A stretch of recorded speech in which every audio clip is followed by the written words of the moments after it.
weeks from now, I will be harvesting my crops. Imagine where you will be, and it will be so. Hold the line! Stay with me! If you find yourself alone, riding in green fields with the sun on your... Welcome, traveler of time. You are now entering Legends of Time, a place where the dust of the past still breathes, where forgotten heroes speak through the silence of centuries. In this journey, we step inside one of the most feared and respected symbols of the ancient world, the gladiator. A man of blood and sand, a warrior of destiny, a soul forged in the fire of battle, tested by the roar of the crowd, and remembered in eternity. This is not just history. This is Gladiator, echoes of the arena and the warrior's soul. Rome, the eternal city, an empire that stretched across continents, built on power, conquest, and the illusion of control. At its heart stood the Colosseum, a monument of both glory and cruelty. 50,000 spectators filled its stone belly. Senators, slaves, merchants, soldiers, all gathered to watch life and death play their eternal game. The emperor sat high, his eyes reflecting fire and ambition. Below him, the gladiators waited, men who had nothing left but their courage. Some were slaves captured in wars, some were criminals condemned to die, and a few, a rare few, were volunteers drawn by the promise of glory, gold, or the echo of immortality. To Rome, they were entertainment. To themselves, they were destiny. Becoming a gladiator was not a choice for most. It was a sentence. But in the hands of fate, even punishment could become legend. They were taken to the ludus, the gladiator school, a place of pain, discipline, and transformation. The lanista trained them like living weapons: sword, shield, trident, net. Each man was shaped into a distinct kind of fighter. They were taught to fight with precision, to die with dignity, and to win with grace.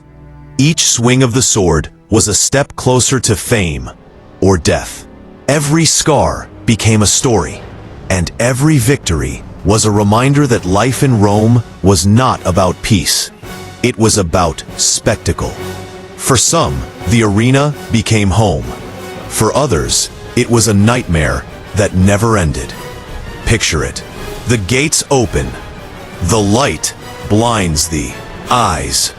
The sound of the crowd hits like thunder. A man steps into the arena, feeling the hot sand under his feet.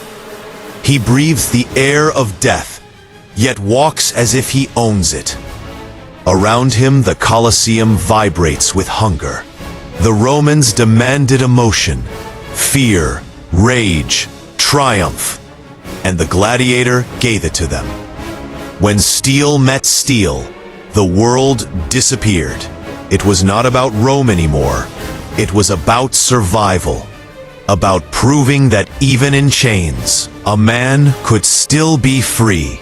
Free in his courage, in his defiance, in his final breath. And when the emperor's hand rose, when the thumb turned down, time stopped.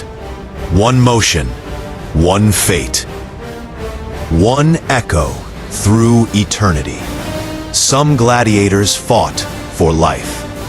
Others fought for meaning. They found friendship in the most unlikely places, among those who would one day face them in battle. They trained together, laughed together, bled together. They were brothers in chains, yet freer in spirit than many who ruled Rome. There were codes of respect. No cowardice, no cruelty without purpose. Only skill, honor, and courage counted. A warrior's death was not shameful, it was sacred. To die bravely was to win in another way. Because a gladiator's true enemy was not his opponent. It was fear itself. And some, through their unmatched valor, earned the wooden sword, rudis, a symbol of freedom. The day a gladiator received his rudis, the crowd roared not for blood, but for respect. Yet behind the sand and steel lay darker truths. The games were not just entertainment. They were tools of power, distractions for the masses, weapons of politics. While gladiators bled, senators schemed. While the crowd cheered, Rome decayed. The emperor used the arena to control the people. He fed them bread, gave them spectacle, and they forgot their hunger for freedom. And yet, within this system of control, rose men who became symbols of defiance. They could not conquer Rome with armies, but they conquered its heart with courage. Centuries later, the world would remember one name above all, Maximus. Though his story comes from myth and film, his spirit represents thousands who lived and died in the arena. Maximus stands for loyalty, vengeance, and redemption. He reminds us that even when stripped of everything, family, honor, rank, the heart of a warrior still beats for justice. The crowd may have cheered for blood, but the true victory belonged to the soul that refused to bow. Every swing of his sword, every roar of defiance, was a cry that echoed across millennia. I am still here. I will not kneel. That is the essence of every gladiator who ever lived. Few remember that women too once entered the arena. They were called gladiatrices, female gladiators. Their battles were rarer, but just as fierce. They fought for recognition in a world ruled by men. They shattered expectations with every strike. History may have silenced their names, but their courage still whispers through the ruins. Their presence reminds us, the spirit of the gladiator knows no gender, no limit, no fear. As centuries passed, Rome began to crumble. The empire's heart grew tired of blood. The people changed. The games faded. The last gladiatorial fights ended in the 5th century. But the Colosseum still stands, a monument not only to Rome's power, but to the indomitable human spirit that refused to die. The wind that blows through its broken arches still carries the sound of battle. If you stand there long enough, you might hear them, the echoes of those who refused to surrender. The gladiator's story is not just ancient history.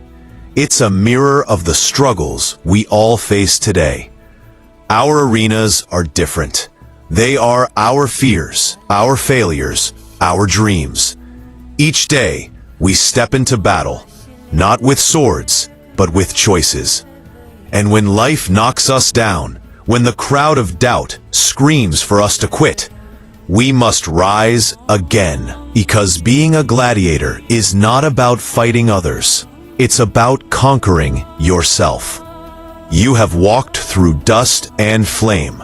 You have seen courage, sacrifice, and eternity. And as you leave this arena of time, remember, the gladiator still lives in you.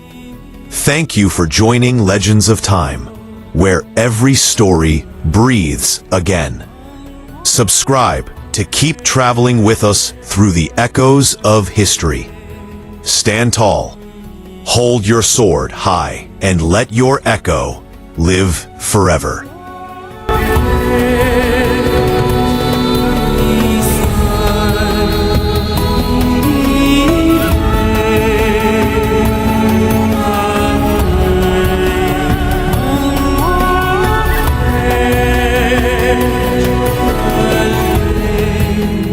We'll see you then, but not yet.